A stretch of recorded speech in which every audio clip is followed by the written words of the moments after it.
She sent an ultrasound to the Mafia boss by mistake. He sent an helicopter and said, "Let's go now." Part 1. Dr. Sophia Chen had exactly 3 problems on this particularly chaotic Wednesday morning. Problem 1. Her phone had 2% battery left, and she'd forgotten her charger at home. Again. Problem 2. She was running 17 minutes late for her shift at Seattle Grace Women's Clinic, and her boss, the terrifyingly punctual Dr. Patricia Morrison, had already sent 2 passive-aggressive texts about professionalism and time management. Problem 3, and perhaps most pressing. She was currently elbow-deep in a breakfast burrito while trying to navigate the clinic's new patient portal system, which had apparently been designed by someone who hated both doctors and functional technology. Come on," she muttered, jabbing at her phone screen with her pinky finger. The only digit not currently covered in salsa verde. The portal finally loaded, displaying her morning's first patient, Emma Rodriguez, 8 weeks pregnant, first ultrasound appointment. Sophia smiled despite her frazzled state. First ultrasounds were her favorite part of the job. That moment when expectant parents heard their baby's heartbeat for the first time never got old, no matter how many times she witnessed it. She'd just finished Emma's appointment, a perfect, healthy 8-week scan with a strong heartbeat that had made Emma and her husband cry happy tears, when her phone buzzed with a text from her best friend and roommate Jessica. "Jessica, OMG, did you send it yet?" Sophia's stomach dropped. Right. The other ultrasound image. The one she'd taken of her own abdomen yesterday during her lunch break, using the clinic's equipment when no one was looking. The one that showed she was 9 weeks pregnant.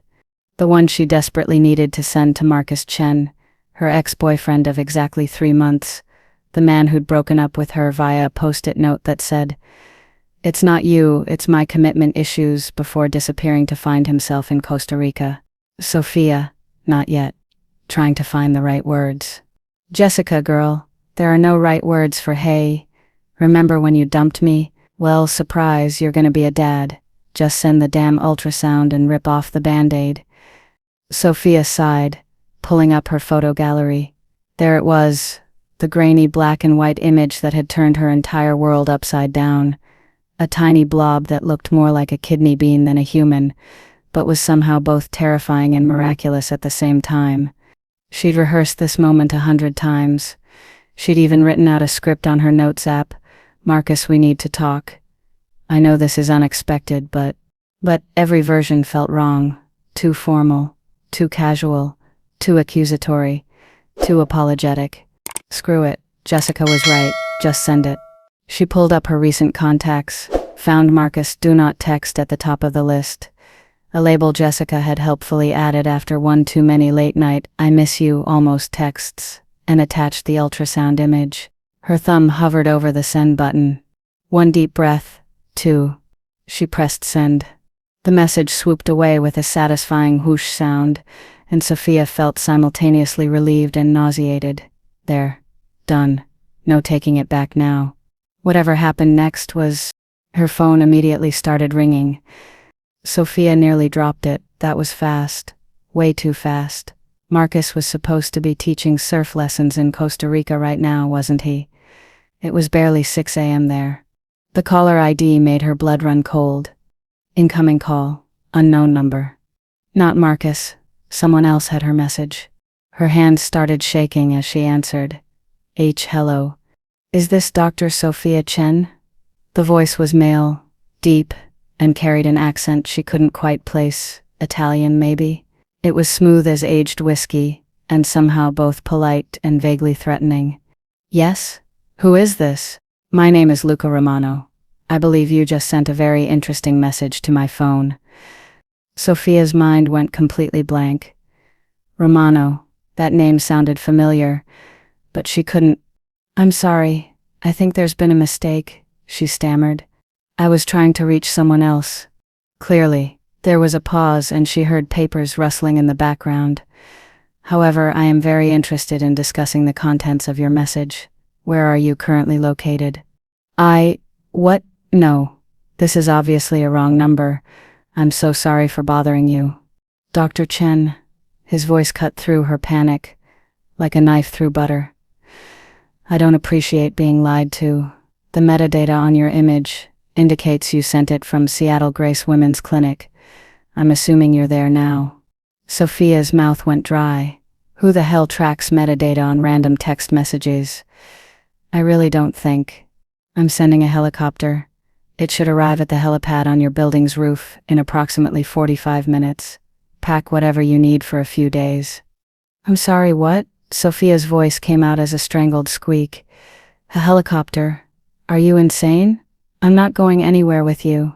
I don't even know who you are." "You sent me an ultrasound image, Dr. Chen. That makes this very much my business." His tone was matter-of-fact, as if sending helicopters to kidnap random women was a perfectly normal Wednesday activity. "We have a great deal to discuss." "There's nothing to discuss. This was a mistake. I meant to send this to someone else entirely." Another pause. When he spoke again, his voice had shifted, lower, more dangerous. "Someone else? You're telling me this child isn't mine?" Sophia's brain short-circuited. "Your child? Of course it's not we've never even met." "Then who?" He stopped abruptly. She heard him take a long breath. "I see. You truly did send this to the wrong number." "Yes. That's what I've been trying to tell you." "Nevertheless," he continued, and she could hear something that might have been amusement in his voice. "You've involved me now, and I have questions. Many questions. Starting with, does the actual father know? That's none of your business. You made it my business when you sent me a picture of your unborn child." His logic was absolutely infuriating. 43 minutes now, Dr. Chen. I suggest you use them wisely." "I'm not getting on any helicopter. This is insane. This is..." The line went dead. Sophia stared at her phone in disbelief. What the actual hell had just happened? She quickly pulled up her sent messages, and her heart sank into her shoes. The ultrasound hadn't gone to Marcus Do Not Text. It had gone to the contact directly above it, Marcello Patient's Emergency Contact, Marcello Romano. And suddenly, with horrible, crystal clear clarity, Sophia remembered exactly who that was. 3 weeks ago, she'd treated a young woman named Julia Romano who'd come in for a pregnancy complication. The woman had been sweet, terrified, and had listed her brother as her emergency contact. Sophia had added the number to her phone to call him, with updates about his sister's condition. His full name was Marcello Luca Romano, and according to the very nervous security detail that had accompanied Julia to every appointment, Marcello Romano was the head of the most powerful crime family on the West Coast. Sophia had just accidentally sent an ultrasound picture to a literal Mafia boss, and he was sending a helicopter. "Oh my God," she whispered. "Oh my God, oh my God, oh my God." Her phone buzzed with a new text from the same unknown number. "Unknown 42 minutes, Dr. Chen. I'm not a patient man. Inyon, and just so we're clear, you will be on that helicopter. Whether you walk onto it willingly or my men carry you is entirely up to you. And known, I suggest you choose wisely. What would you do if you accidentally texted a Mafia boss your pregnancy ultrasound? Would you run, hide, or actually get on that helicopter? Let me know in the comments." Part 2. Sophia's hands were still shaking when Jessica burst through the clinic's staff room door, looking like she'd just run a marathon in her rumpled pajamas and flip-flops. "I came as fast as I could," Jessica panted, clutching a to-go coffee cup in one hand and Sophia's phone charger in the other. "Your texts made absolutely no sense. What do you mean a Mafia boss is sending a helicopter? Did you hit your head? Are you having a stroke? Should I smell toast?" "I wish I was having a stroke," Sophia moaned, her face buried in her hands. At least then this would all be a hallucination. She'd called Jessica exactly 4 minutes after hanging up with Marcello Romano, her words tumbling out in a panicked rush that had probably sounded like the ravings of a madwoman. To Jessica's credit, her best friend had immediately thrown on clothes and raced to the clinic without asking any follow-up questions. That was the thing about Jessica Park. She asked questions later. Support first, logic second. "Okay, start from the beginning," Jessica said, pulling up a chair and forcing the coffee into Sophia's trembling hands. "Slowly. Use your words like a grown-up doctor person." Sophia took a sip of the coffee, vanilla latte, extra shot, her exact order, and felt marginally more human. I tried to send the ultrasound to Marcus. The commitment-phobic post-it note king. Yes, I remember him fondly. Continue. But I accidentally sent it to a contact right above his name, a patient's emergency contact. Sophia pulled up her phone, showing Jessica the catastrophic message thread. Marcelo Romano. Jessica's eyes went wide. Wait, Romano? As in the Romanos? The ones who own half of Seattle's waterfront, and definitely aren't just an import-export, like they claim. I didn't know who he was when I saved his number. His sister was my patient. She seemed so sweet and normal, and he was just listed as her emergency contact. Oh my God. Jessica started laughing. The kind of slightly hysterical laughter that meant she was either going to lose it completely or become extremely practical. Fortunately, she landed on practical.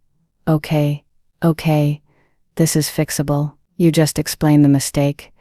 Apologize profusely. Maybe send a fruit basket.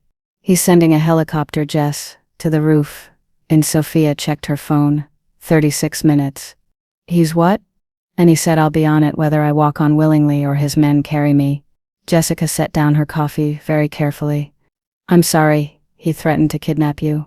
I think it was more of a strongly worded suggestion. Sophia, that's kidnapping.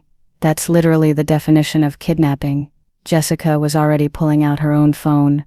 We need to call the police or the FBI. Do we call the FBI for Mafia stuff? I feel like we call the FBI.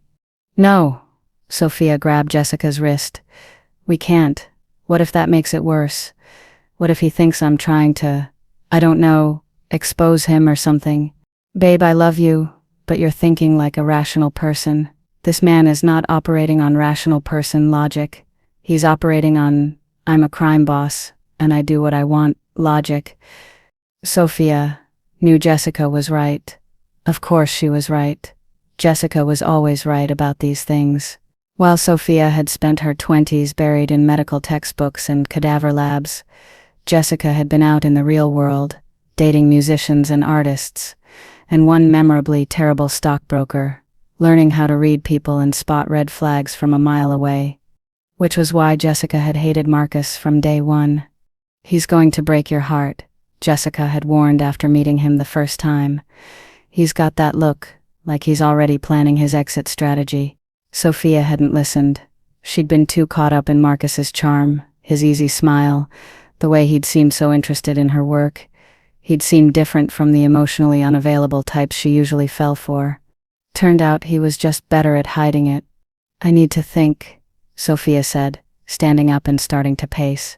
It was her thinking mode, the one that drove Jessica crazy, but helped Sophia process, logically, rationally.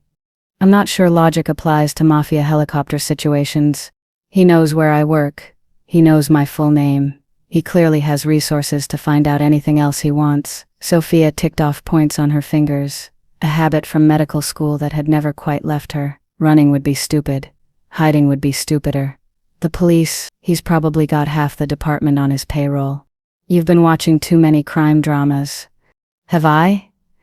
His sister had 4 security guards with her during her appointments. 4, for a routine prenatal visit. Sophia stopped pacing, turning to face her best friend. Maybe I should just go talk to him. Explain the situation face to face. Clear this up like adults. Jessica stared at her like she'd suggested jumping off the roof. Adults don't threaten helicopter kidnapping, Soph. But what else am I supposed to do? Before Jessica could answer, Dr. Patricia Morrison's voice crackled over the intercom. Dr. Chen, you have a visitor in the lobby. He says it's urgent. Sophia and Jessica exchanged looks. It's been like 20 minutes, Jessica whispered. How is anyone here already? They crept to the staff room door, peering out into the hallway. Through the glass partition that separated the staff area from the waiting room, Sophia could see a man standing at the reception desk. He was tall, easily 6'3", with dark hair styled in that effortlessly perfect way that probably cost more than her monthly student loan payment.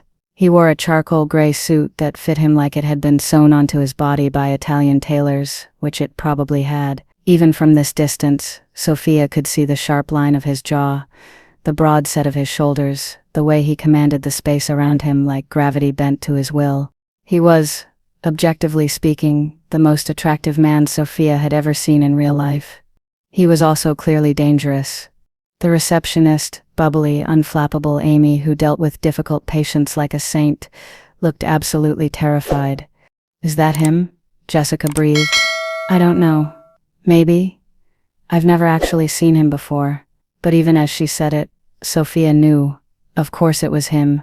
Who else would show up at a women's clinic in a three-piece suit, looking like he'd stepped out of a Mafia movie? The man turned slightly, and Sophia got a better look at his face. Strong features, olive skin, dark eyes that were currently scanning the waiting room with the precision of a predator.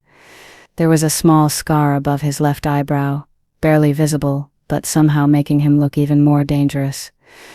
Then his gaze locked onto the staff room door, onto her.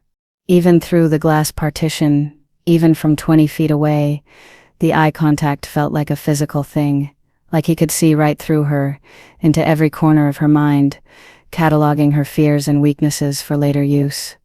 A slow, knowing smile curved his lips. He said something to Amy, who immediately picked up the phone, and 2 seconds later, the intercom crackled again. "Dr. Chen, your visitor says his name is Luca Romano, and he'd like to speak with you privately. He's very insistent." "Don't go out there," Jessica hissed. "We can sneak out the back." But Sophia was already smoothing down her white coat, checking her reflection in the staff room's small mirror. Her dark hair was escaping from its bun in about 15 different directions. She had mascara smudged under her left eye, and there was definitely salsa verde on her collar. "Great. Just great." "What are you doing?" Jessica demanded. "I'm a doctor," Sophia said, straightening her spine and channeling every ounce of professional confidence she could muster. "I deal with difficult situations every day. I can handle one overprotective brother having a misunderstanding about an accidental text message. That's the worst pep talk I've ever heard." "Then stop me." Jessica opened her mouth, closed it, then sighed. "You know I can't. You've got that look. The stubborn martyr look. The same one you had when you decided to do your residency at the clinic in the worst neighborhood, instead of the cushy private practice. That worked out fine. You got mugged, twice. And I learned valuable self-defense skills." Sophia took a deep breath, squaring her shoulders. "If I'm not back in 10 minutes, call. I don't know, someone. Maybe the FBI after all." Sophia. But she was already walking out of the staff room, her heart hammering so hard she was surprised her white coat wasn't visibly shaking. Marcello Luca Romano watched her approach with the stillness of a cat watching a mouse. He didn't move, didn't shift his weight, just tracked her with those dark, unreadable eyes. Up close, he was even more devastating, and more terrifying. "Dr. Chen." His voice was exactly as she remembered from the phone, smooth, accented, with that undercurrent of danger that made her survival instincts scream at her to run. "Thank you for agreeing to see me. I didn't really have a choice, did I?" The words came out sharper than she'd intended, but she was too nervous to care about diplomacy. His smile widened, showing perfect white teeth. "Everyone has choices, daughteressa. You chose to come out here instead of hiding in the back room. That shows either courage or curiosity. I'm not yet sure which. It shows professionalism. You're disrupting my workplace. Then perhaps we should take this conversation somewhere more private." He gestured toward the clinic's front door. "My car is waiting." "I'm not getting in a car with you. I'm not getting on a helicopter with you. I'm not going anywhere with you." Sophia crossed her arms, trying to look authoritative despite the fact that she probably came up to his shoulder even in her sensible medical clogs. "This is all a misunderstanding. I sent that message to the wrong person. It has nothing to do with you." "I've already ascertained that much." He tilted his head slightly, studying her like she was a particularly interesting puzzle. "But you still involved me, and I have questions that deserve answers." "No, you really don't. Is the father aware of the pregnancy?" The question hit her like a slap. Sophia felt her cheeks flush. "That's none of your business." "Does he plan to support you and the child?" "Stop. Are you keeping it?" "Okay, that's enough." Sophia's voice came out louder than she'd intended, sharp enough that several patients in the waiting room looked up. She lowered her voice to a hiss. You don't get to ask me these questions. You're a stranger. A stranger. Oh, I might add, threatened to kidnap me. I never threatened. His expression didn't change, but something flickered in his eyes. Amusement, maybe. Maybe. I merely stated facts. There is a helicopter coming. You will be on it. Whether you choose to walk or be carried is, as I said, entirely up to you. That's literally a threat. It's an inevitability. He checked his watch, some expensive-looking piece with more dials than seemed necessary. You have 22 minutes to collect whatever you need. I suggest you use them wisely. I'm not going anywhere with you. Yes, you are.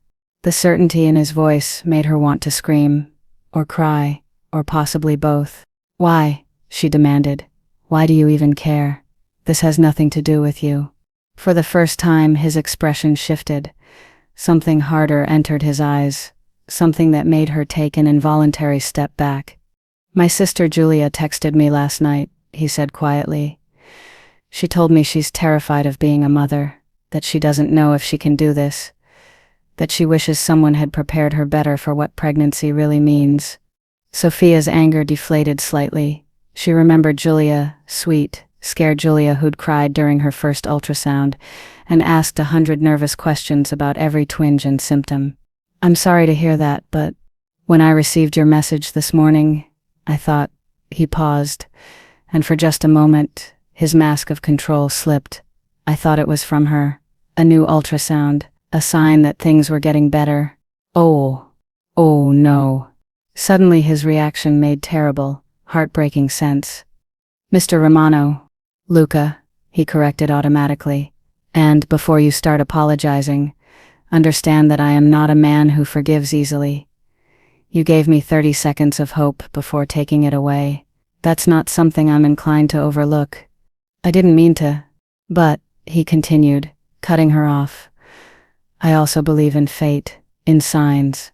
And the universe doesn't make mistakes like this without reason. He took a step closer, and Sophia had to fight the urge to back away. So here's what's going to happen, Dr. Chen. You're going to get on that helicopter. We're going to fly to my estate in the San Juan Islands. And you're going to spend the weekend telling me everything you know about pregnancy, prenatal care, and how to help my sister through this. Sophia blinked. You want me to give your sister prenatal classes? I want you to help her stop being terrified, to give her the support she clearly isn't getting from her actual doctors. His jaw tightened. She's all I have left, Dr. Chen. My parents are gone. My other siblings are scattered across the country. She's here. She's scared. And she's relying on me to help her through this. And I will not fail her. There was something raw in his voice, something that spoke of old wounds and fierce protectiveness. Despite everything, the threats, the helicopter, the absolutely insane situation, Sophia felt her professional instincts kick in. This was a man who loved his sister, who was desperate to help her, who was going about it in the most dramatic, over-the-top way possible, but whose heart was in the right place. Sort of. Maybe. If you wanted prenatal advice for your sister, you could have just asked like a normal person, Sophia pointed out, instead of threatening to kidnap me. I'm not a normal person, Dotteressa. That dangerous smile was back. I thought that much was obvious. This is insane. Perhaps, but you're still going to say yes. What makes you so sure? He leaned in slightly, close enough that she could smell his cologne, something expensive and woodsy that probably cost more than her car. Because you're a good doctor, because you care about your patients, and because deep down you're curious about me. I am absolutely not. 18 minutes, Dr. Chen. He straightened, checking his watch again.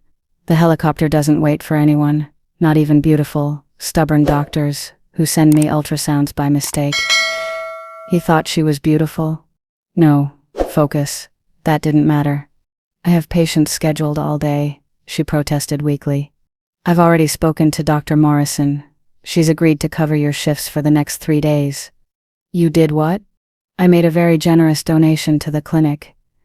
Consider it payment for borrowing you, He was already turning toward the door. 16 minutes, Dr. Chen. I'll be waiting in the car. And just like that, he walked out, leaving Sophia standing in the middle of the waiting room, her mind reeling and her heart racing. Jessica appeared at her elbow like a materialized conscience. Please tell me you're not actually considering this. Sophia watched through the window as Marcello Romano slid into the back of a sleek black town car that probably cost more than her medical school debt. She should say no. She should call the police. She should definitely not get on a helicopter with a man she'd just met who was very clearly dangerous and used to getting his way through intimidation and money. But Julia Romano had been so scared during her appointments, so young and overwhelmed. And if her brother was willing to go to these insane lengths to help her, I'm going to regret this, Sophia muttered. Oh my God, you're actually going to do it. It's just for the weekend. I'll help his sister clear up this misunderstanding and be back by Monday. Sophia was already heading toward the staff room to grab her purse, her mind shifting into practical mode. It's fine. It'll be fine. Famous last words, Jessica called after her. I'm sending you with pepper spray and a GPS tracker, and I'm calling you every hour to make sure you're not being held hostage. I'm a doctor, Jess. I can handle one overprotective Italian brother. He's a mafia boss, Sophia.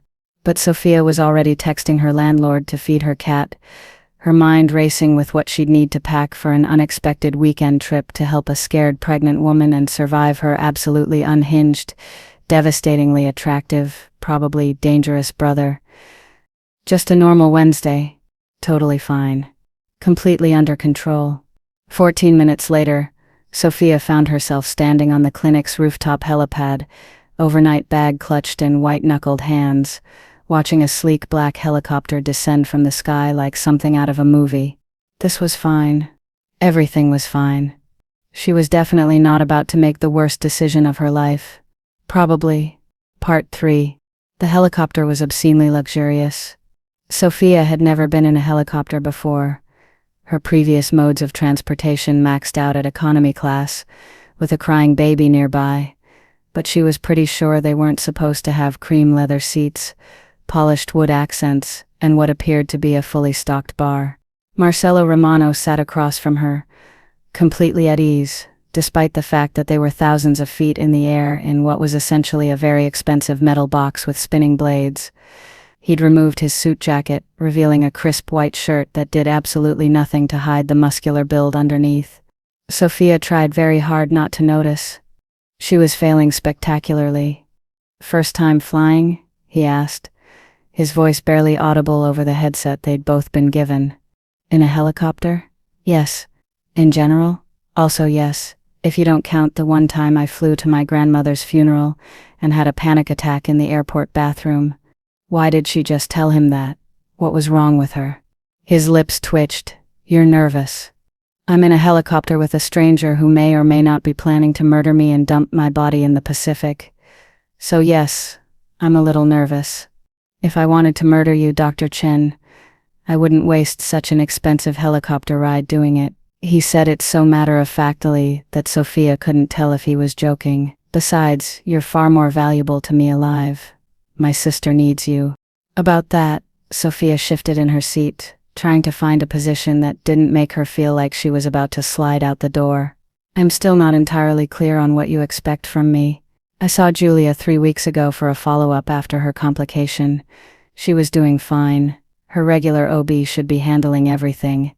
Her regular OB is a 60-year-old man who pats her on the head and tells her not to worry her pretty little head about the details. Marcello's jaw tightened. She came home from her last appointment in tears because he dismissed every question she had as normal pregnancy anxiety. Sophia felt a familiar spark of anger. She'd met too many doctors like that, the ones who treated patients, especially young women, like they were hysterical or stupid for wanting to understand their own bodies. That's unacceptable, she said firmly. Patients have every right to ask questions and get real answers. I agree. He studied her with those dark, penetrating eyes, which is why when I saw your ultrasound this morning, I thought perhaps fate was giving me an opportunity. A doctor who clearly cares about her patients, who takes the time to explain things, who my sister trusted enough to cry in front of. Julia cried because she was scared about the spotting. That's normal. She also said you were the first doctor who made her feel like her fears were valid, who didn't make her feel stupid for being anxious.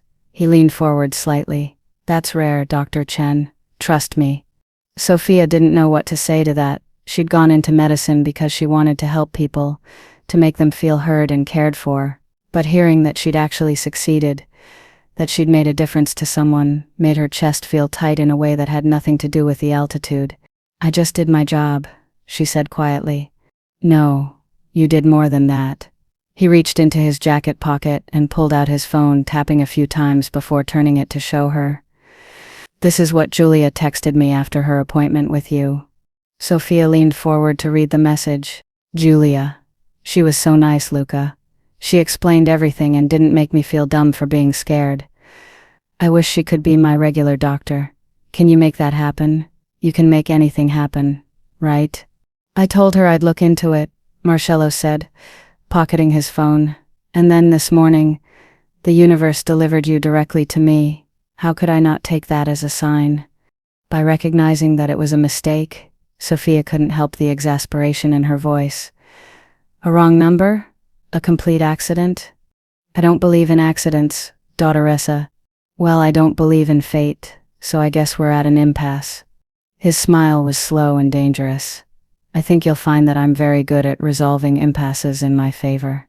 Before Sophia could respond to that absolutely threatening statement, the helicopter banked sharply to the left, and she let out an involuntary yelp, grabbing onto the armrest with both hands. Marcello's hand shot out, steadying her shoulder. Easy. Carlo's an excellent pilot. We're just adjusting course for the wind. His hand was warm through her thin cardigan, his grip firm but gentle. Sophia was acutely aware of how close he was suddenly, how she could see the flecks of gold in his dark eyes, how his cologne, that expensive woodsy scent, seemed to wrap around her like smoke. She pulled back quickly. I'm fine. Of course you are, but he didn't look entirely convinced. Tell me about the father. The abrupt change in subject threw her. What? Your baby's father. The man you meant to send that ultrasound to. He settled back in his seat, watching her with that unnerving intensity. Who is he? That's really none of your business. You made it my business when I sent you a message by accident. Yes, you've mentioned that. Sophia crossed her arms. But that doesn't give you the right to interrogate me about my personal life. I'm not interrogating. I'm asking. He tilted his head. There's a difference. Is there? Because it feels a lot like interrogation. If I were interrogating you, Dr. Chen, you'd know. The way he said it made her shiver. This is just conversation, getting to know each other. After all, we're going to be spending the weekend together, helping your sister. That's the only reason I agreed to this insanity. Of course, but there was something in his expression that suggested he didn't entirely believe that was her only reason. Still, we have a 40-minute flight ahead of us. We might as well talk. Sophia stared out the window at the stunning view of the Puget Sound below them, the San Juan Islands rising like emeralds from the steel-blue water. It was breathtaking, the kind of view she'd only seen in travel magazines. She was really doing this, flying to a private island with a man she barely knew, a man who was definitely dangerous, and probably criminal, and absolutely should not make her heart race the way it did. His name is Marcus, she said finally, surprising herself. Maybe it was the altitude. Maybe it was the surreal nature of the situation. Maybe she just needed to tell someone. We dated for 8 months. He broke up with me 3 months ago because he wasn't ready for commitment, left me a post-it note, and flew to Costa Rica to teach surf lessons and find himself. A post-it note. Marcello's voice was flat, dangerous. He ended an 8-month relationship with a post-it note. Yes. And now you're pregnant with his child. Yes. Does he know? Not yet. I was trying to tell him this morning when I accidentally texted you instead. Sophia felt tears prickling behind her eyes and blinked them back furiously. She was not going to cry in front of this man. I don't even know if he'll care, or if he'll just leave another post-it note saying not ready for fatherhood either. The silence that followed was heavy. Sophia kept her gaze fixed on the window, refusing to look at Marcello, refusing to see whatever judgment or pity might be in his eyes. "He's an idiot," Marcello said finally. Sophia did look at him then, startled. "What?" "You're Marcus. He's an idiot." Marcello's expression was hard, controlled fury barely contained beneath a civilized surface. "Any man who would leave a woman like you, intelligent, caring, beautiful, for surf lessons in Costa Rica is not a man. He's a child, a coward. You don't even know me." "I know enough." He leaned forward again, his eyes locked on hers. "I know you're a doctor who cares about her patients enough to work at a clinic instead of chasing money at a private practice. I know you're brave enough to confront a stranger in your lobby instead of hiding. I know you're fierce enough to argue with me even though you're clearly terrified." "I'm not terrified." "Liar," but he said it almost fondly. "And I know you're strong enough to raise this child with or without him. You don't need Marcus, Dr. Chen. You never did." The words hit her harder than they should have, maybe because she'd spent the last 3 months telling herself the same thing. Maybe because hearing it from someone else, especially someone as overwhelming and certain as Marcello Romano, made it feel more real. "Thank you," she said softly. That's actually really kind." "I'm not kind, Dottoressa. I'm honest." He checked his watch. 20 minutes until we land. You should drink some water. The altitude can be dehydrating, especially for pregnant women." And just like that, he was back to being commanding and slightly terrifying, pulling a bottle of water from somewhere and handing it to her like he hadn't just said something unexpectedly sweet. Sophia took the water, unscrewing the cap with shaking hands. "You know a lot about pregnancy for someone without kids." "I've been reading." He said it like it was obvious. "Medical journals, parenting books, pregnancy guides. If I'm going to help Julia, I need to understand what she's going through." "That's..." Sophia paused, trying to find the right word. "That's actually really sweet." Again, not sweet. Practical. But there was a faint flush on his cheeks that suggested he was pleased by the compliment. "Julia is 23. She got pregnant by accident with a man who proposed marriage, then disappeared the moment she told him. Sound familiar?" "Oh no." Sophia's heart clenched. "I'm so sorry, that's awful." "It's life." His expression hardened, though I made sure he regretted his decision to abandon her, thoroughly. The way he said thoroughly made Sophia decide she really didn't want to know the details. "Is that why you reacted so strongly to my text?" she asked. "Because of what happened to Julia?" "Partly." He was quiet for a moment, his gaze distant. "But also because I know what it's like to feel abandoned, to feel like you're facing something terrifying alone. I won't let Julia go through that, and I won't let you go through it either. I'm not your responsibility. Perhaps not, but you're here now, under my protection. That makes you my concern." "I don't need protection."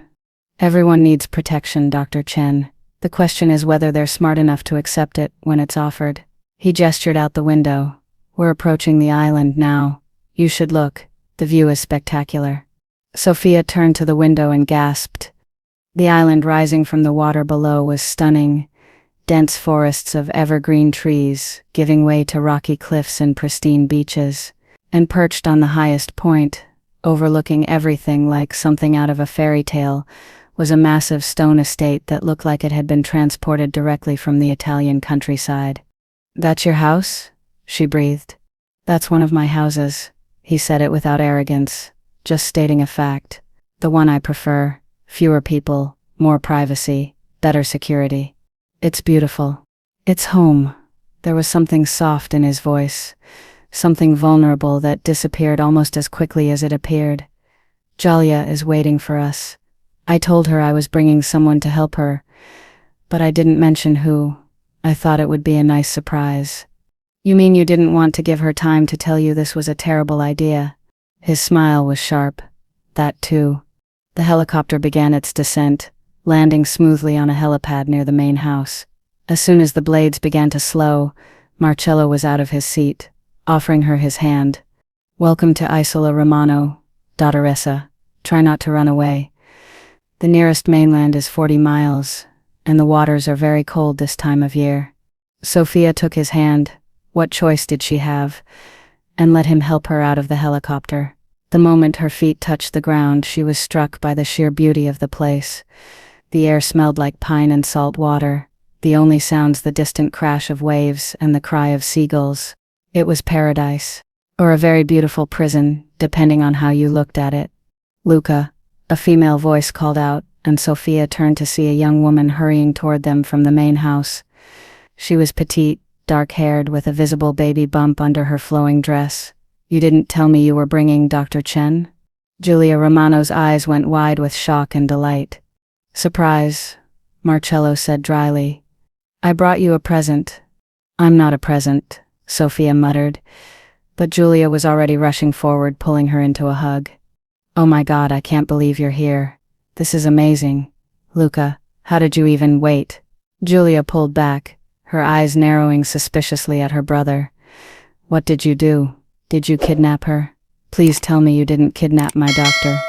"I prefer the term enthusiastically recruited," Marcello said.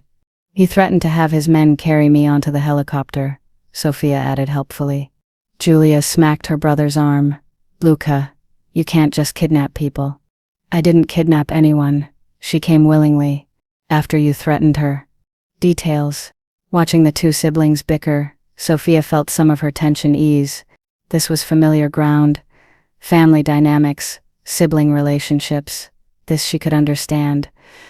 Even if one of the siblings was a terrifyingly attractive mafia boss who'd hijacked her entire weekend.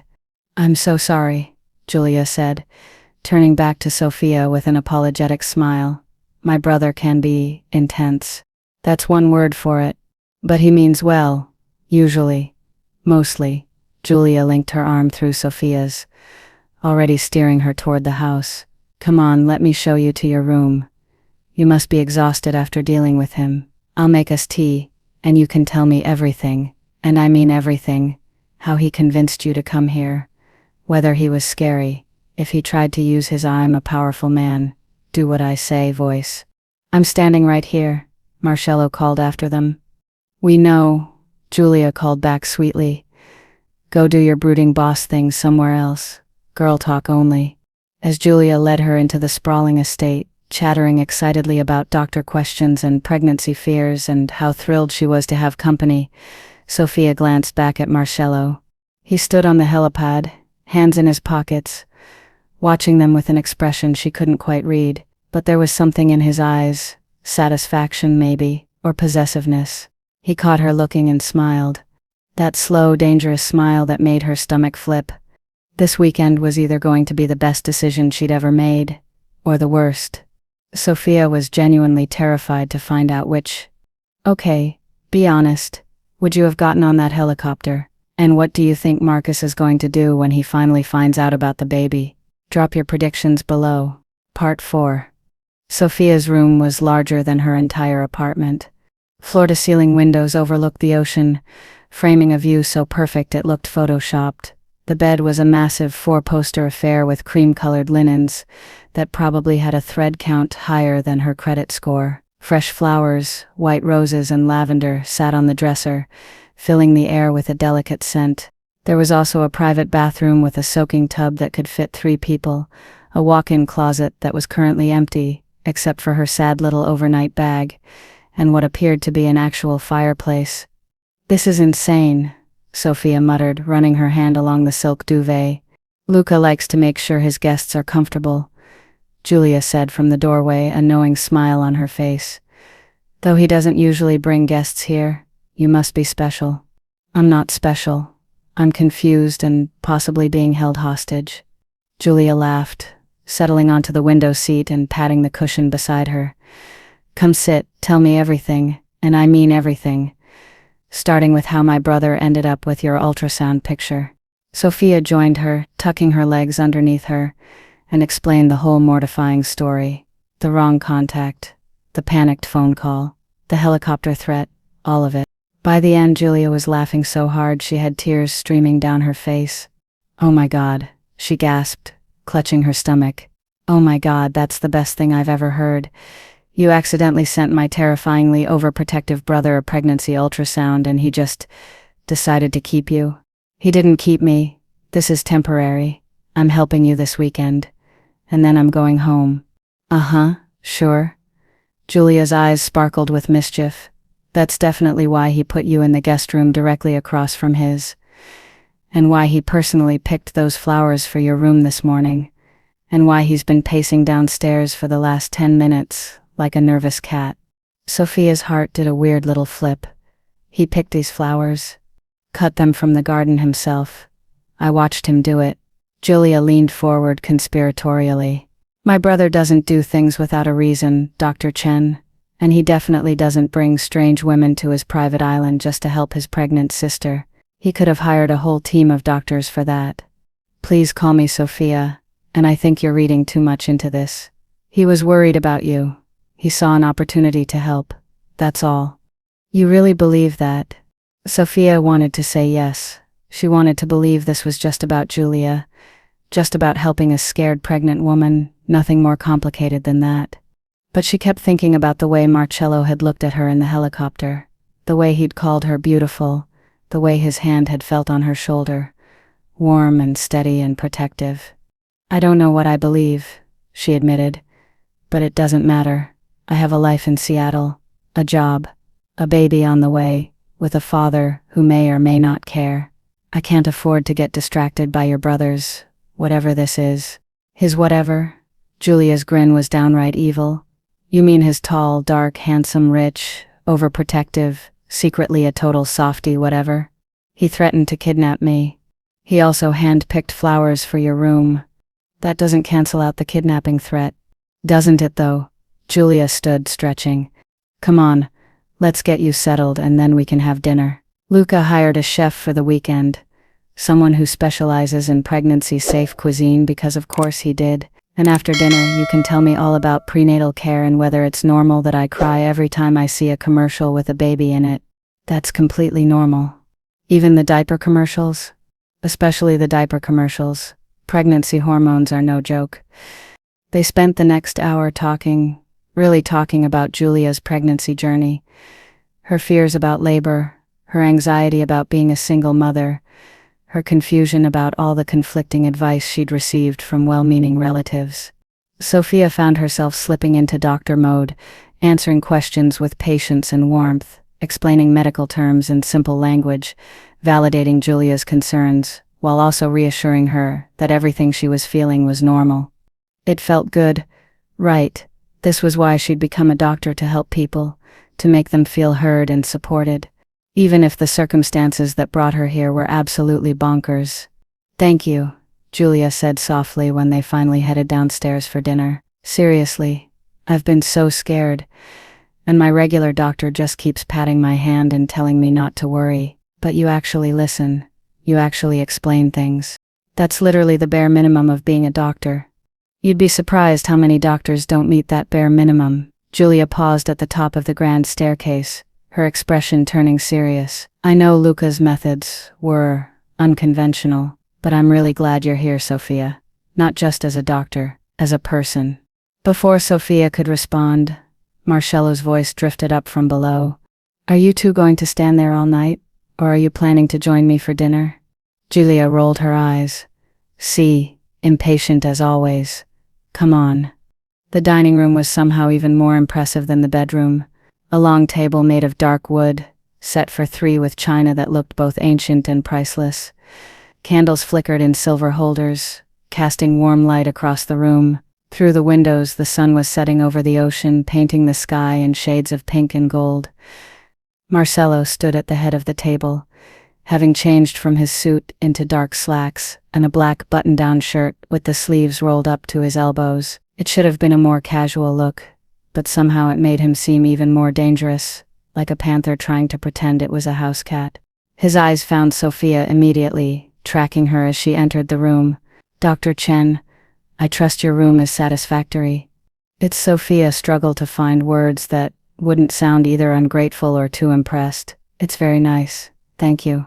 The flowers are beautiful, Luca, Julia added with a smirk. So thoughtful of you. Marcello's jaw tightened slightly. I thought they would brighten the room. They do. Very romantic. Julia. His tone was a warning. What? I'm just saying fresh roses are a very romantic gesture. If you're quite finished embarrassing both me and our guest, Marcello interrupted smoothly, pulling out a chair. Perhaps we could eat. Chef Marco has prepared something special. Sofia took the offered seat, hyper-aware of how close Marcello was standing, how his fingers brushed her shoulder as he helped her scoot in. Julia sat across from her, still grinning like she was watching the most entertaining show on television. Dinner was a parade of delicious courses: roasted vegetables, fresh fish, handmade pasta with a light cream sauce. Everything was perfectly prepared and, as Marcello pointed out repeatedly, completely pregnancy-safe. No soft cheeses, he explained as Chef Marco brought out a plate of appetizers. No raw fish, no deli meats, no unpasteurized anything. I had him create an entire menu based on prenatal dietary guidelines. You really did your research, Sofia said, genuinely impressed despite herself. I told you, I don't do anything halfway. His eyes held hers across the table. When I commit to something or someone, I commit fully. The way he said someone made Sofia's stomach flutter. Focus. This was about Julia. Just about Julia. So Dr. Chen, Julia said, mercifully breaking the tension. Tell us about your pregnancy. How far along are you? 9 weeks. And how are you feeling? Any morning sickness? Some, mostly in the evenings. Ironically, Sofia took a sip of water. And I'm tired all the time. Like fall asleep standing up tired. Oh my God, yes. I thought I was dying the first trimester, just exhausted constantly. Julia leaned forward excitedly. And the food aversions? I can't even look at chicken without wanting to throw up. For me it's coffee, which is tragic, because I basically ran on caffeine before this. They fell into easy conversation about pregnancy symptoms, swapping stories and comparing notes. It was comfortable, normal, 2 women bonding over shared experiences. Except for Marcello's constant, unwavering attention. He didn't say much, just watched and listened, occasionally asking questions that showed he was absorbing every word. His focus was intense, almost overwhelming.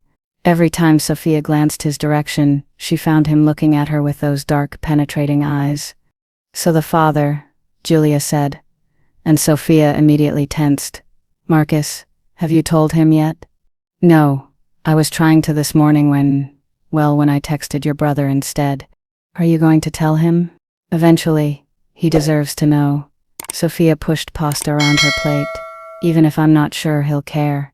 If he doesn't care, Marcello said quietly, then he's even more of an idiot than I thought. Luca, Julia warned. What? It's true.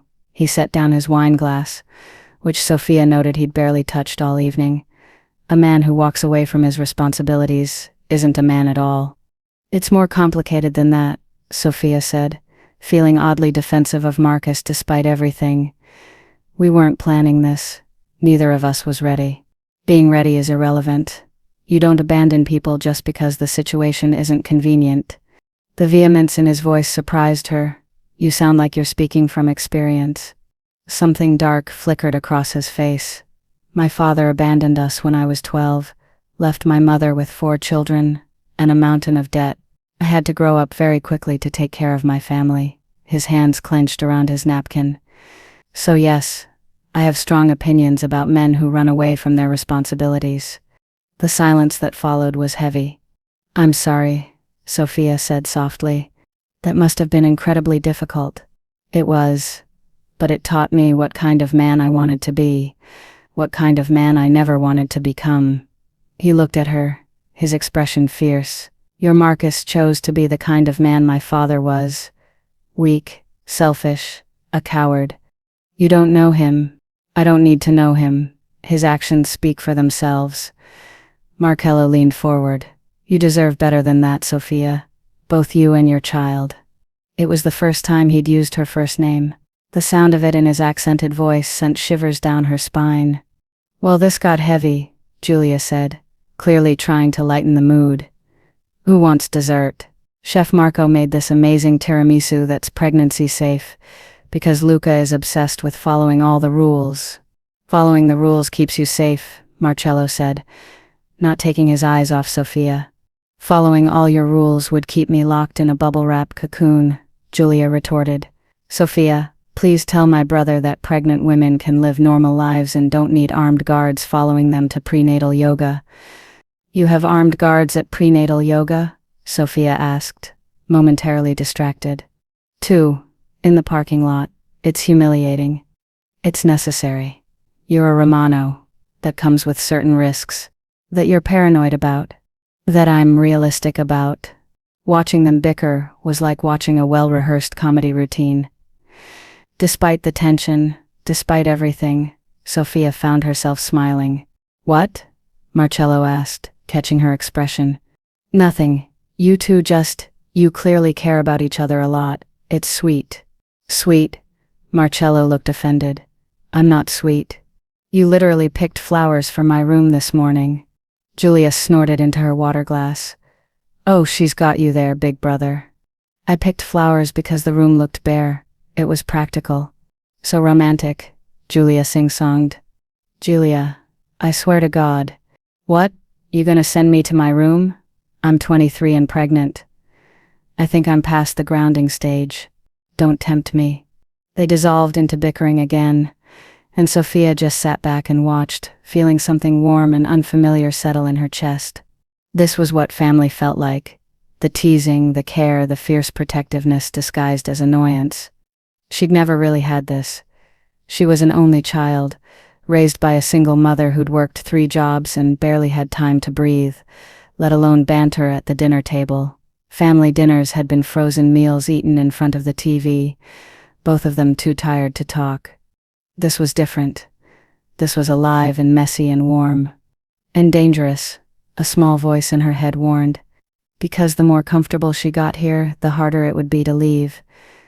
After dinner, Julia excused herself to bed. Pregnancy exhaustion is real, and I turn into a pumpkin at 9 p.m., leaving Sophia alone with Marcello. Walk with me? He asked, gesturing toward the terrace doors. The view is better at night. Sophia knew she should say no, should go to her room, call Jessica, remind herself that this was temporary and she definitely should not be taking romantic moonlit walks with dangerous mafia bosses. But she found herself nodding anyway. The terrace overlooked the ocean, the sound of waves crashing against rocks providing a soothing soundtrack. The moon was nearly full, casting silver light across the water. It was breathtaking. This place is incredible, Sophia said, leaning against the stone railing. How long have you owned it? 5 years. I bought it after my mother died. He stood beside her, close enough that she could feel the warmth radiating from him. She always wanted to live somewhere peaceful, away from the city. The noise, the business. I couldn't give her that while she was alive, so I bought this place in her memory. That's beautiful. It's guilt. His voice was flat. I was too busy building the family business to spend time with her, too focused on becoming powerful enough that no one could hurt us again. And by the time I realized what I'd sacrificed, she was gone. Sophia looked at him, seeing past the dangerous exterior to the grief underneath. She knew you loved her. Did she? I'm not sure. He turned to face her, and the moonlight made his features look sharper, more haunted.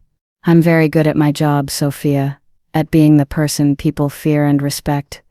But I'm not very good at the other things, the softer things, the human things. I don't believe that.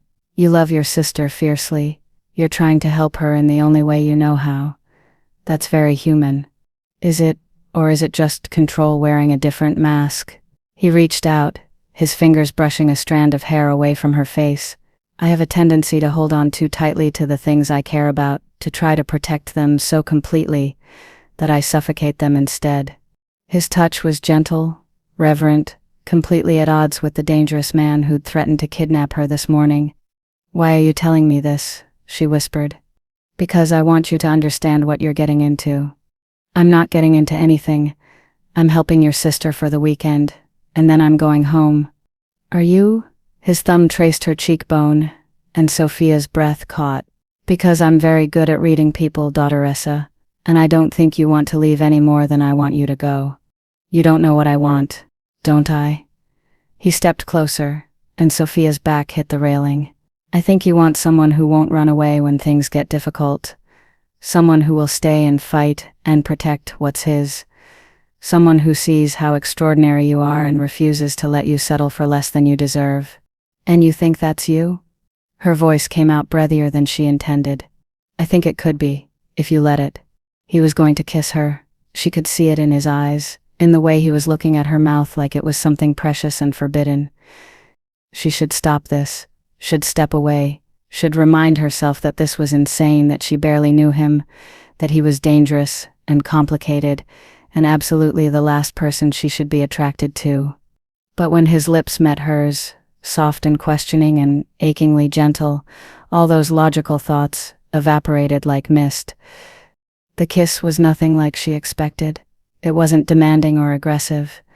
It was careful, almost tentative, like he was afraid she might break. His hand cupped her face, his thumb stroking her cheek, and Sophia felt herself melting into him despite every alarm bell ringing in her head. When he finally pulled back, they were both breathing hard. That was a mistake, Sophia said, even though every cell in her body was screaming that it wasn't. Probably. He didn't look remotely sorry, but I'm not very good at avoiding mistakes when they involve you. Marcello, Luca, call me Luca. He stepped back, putting necessary distance between them, and I won't apologize for kissing you, but I will apologize for doing it now, when you're confused and vulnerable and carrying another man's child. That was unfair of me. The fact that he recognized that he cared about her emotional state, even in the middle of whatever this was, made her heart ache. I should go to bed, she said. You should, but neither of them moved. This weekend, Sophia said carefully. It's about helping Julia, nothing else. Of course, I mean it, Luca. I can't do complicated right now. My life is already a mess. I understand. He took another step back, sliding his hands into his pockets, like he didn't trust himself not to reach for her again. I'll see you at breakfast, Sophia. Sleep well. He turned and walked back into the house, leaving her alone on the terrace with her racing heart and her thoroughly scrambled thoughts. Sophia touched her lips, still feeling the ghost of his kiss. This was bad. This was very, very bad. Because despite everything, the circumstances, the timing, the absolute insanity of the situation, she was starting to fall for Marcello Luca Romano. And that was a complication she definitely didn't need.